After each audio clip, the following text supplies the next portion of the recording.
you find yourself caught in the loop again, replaying every moment, every word, every gesture, wondering why it didn't work, wondering if you could have done something differently. You feel the weight of doubt and longing, and deep down, you wonder, did I push too hard? Did I ask for too much? But here's the truth. You weren't chasing love. You were chasing comfort. The comfort of being chosen. The comfort of not being alone. You started noticing the distance. The texts became delayed. The conversations became colder. They laughed less. They stopped checking in. But still, you pushed. You thought, if I give more, maybe they'll see me again. Because when you've been conditioned to seek comfort in someone's presence, you don't recognize the silence as a warning. You take it as a sign to try harder. You began carrying all the weight. You called first. You kept the conversations alive. You apologized even when it wasn't your fault, just to restore the peace. You shrank yourself down. You adjusted your words, your actions, your needs, just to keep them close. Not because you wanted to lose yourself, but because you believed comfort was enough to hold it all together. Every unanswered message felt like a failure. Every moment of silence made you second-guess your worth. But here's the truth. You weren't asking for too much. You were just asking the wrong person. And deep inside, you knew it. But letting go was impossible because comfort felt too familiar. It felt safer than the unknown. You weren't in love with who they were.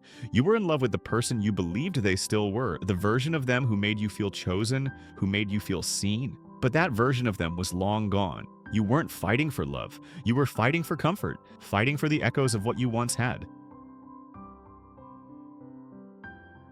Let's face it, a relationship can't thrive when one person is carrying the weight. You weren't asking for too much. You were asking for them to show up. It wasn't your fault that they couldn't give more. The truth is, you didn't fail, and you just stopped asking the right person to show up. You thought comfort was enough, but comfort doesn't nurture love. You convinced yourself that you had to be understanding, that you had to lower your expectations. You allowed silence to become your new normal. You taught yourself to accept crumbs because at least you weren't alone. But here's the truth. You were never meant to beg for comfort. You were never meant to settle for someone who only shows up when it's convenient. That's not love. That's survival. And you deserve so much more than that. You stayed because you believed that if you loved harder, if you gave more, they would finally see you. You thought that your love could fill the gaps they left. But the truth is, people don't stay because you love them. They stay because they choose you. And you shouldn't have to earn something that's supposed to come naturally. Love isn't about proving yourself. It's about being chosen for who you are.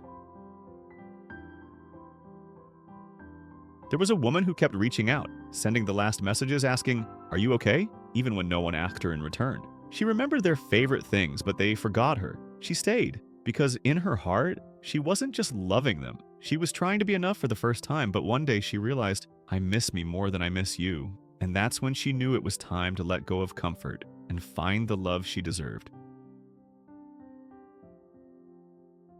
You deserve a connection that doesn't make you question your worth, a relationship that doesn't feel like a struggle, a love that shows up without you having to beg for it. Real love is not about holding on to comfort. Real love challenges you to grow, to be seen, to be loved without conditions, and you don't have to settle for less. So no, you didn't fail at love. You just chose comfort over growth, and it kept you stuck. Tell me in the comments. What comfort are you ready to let go of? What kind of love do you deserve to receive, not chase? This is your reminder. True love doesn't ask you to settle. It invites you to grow, to be free, and to choose yourself first.